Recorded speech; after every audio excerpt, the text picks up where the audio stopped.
All right, gamers, today I want to talk about two Spartacus expansions. The first one is the Serpent and the Wolf, and then a mini expansion called the Champions of House Batiatus.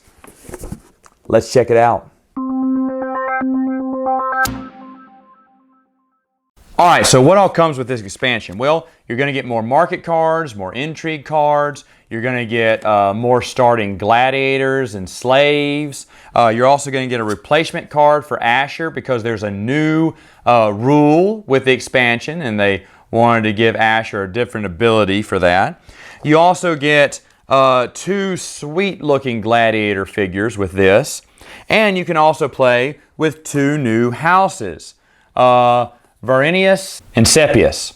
Now, each one of these, of course, have their own rules there, and now you can play, instead of 4 players, you can play with 5 or 6 players now, which is always good. But one of the coolest rules that they came up with at this expansion is you can do what's called a primus. So here's the deal. If you have 10 influence or more, you can hold, and you're the host, you can hold what's called a primus. And a primus involves 4 gladiators in the ring. So it can be 2 of your gladiators versus 2 of another player's gladiators, or maybe each player puts a gladiator in the ring and it's a team of 2, this team or this team. That way it keeps open the wagers on which team you think will win. So you can have up to 4 different players playing as a team against another team. So that means more injuries, more decapitations, and just more carnage in the arena, which is always fun. Now, another mini expansion I want to show you is the House of Batiatus cards, Champions of the House Batiatus. And these are just a few, it's only 5 cards in the set. And as you see, these are just really powerful gladiators. They were champions at one time. And they're market cards, and you can just add them into your deck, all 5 of them. They play regular with the game. You can't tell the difference between them and another one. You just shuffle them in, and it's just more gladiators. And those are the 2 expansions. The Serpents and the Wolf. Final thoughts. What do I think about this? This is what an expansion needs to be. I know you saw the video and went, that's it? That's all they have? Just more of the same? Folks, in this case, more of the same is what you need. They give you more weapons. The intrigue cards, I should have shown you this in the review, but there's an intrigue card that has an arrow that points up, you know, for like how much influence you need, or points down, which means whoever you play this card against, you have to have less influence than that person you played against. Or if it's pointed up, more influence than the person you're playing it against. It even puts a spin on the intrigue cards. Having a 5th or 6th player, it's great. It's great. You definitely want that. Because I like to have about 5 to 6 players over all the time anyway. I have a big gaming group, and 4-player games don't hit the table that much unless I limit invitations, which I've had to at times. But now, no more. We can play 5 and 6, and this is so worth your time. If you love the base game, I would highly recommend getting this.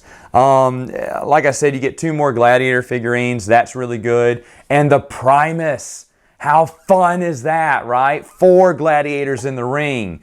And to be honest, we haven't house ruled this yet, but we're thinking about having a 4-way all-out battle and just placing 2 more corners as the victors. But that's just a house rule there. That's not a game rule. The only complaint, and I see this online, it was a complaint with us, is that there's not that many primuses. Like once you get to 10, someone's about to win. So you could have 1 primus and that'd be it. They fix that in later expansions, but this one is really good. I've seen a house rule that says, oh, okay, if you get to 7, you can do primuses.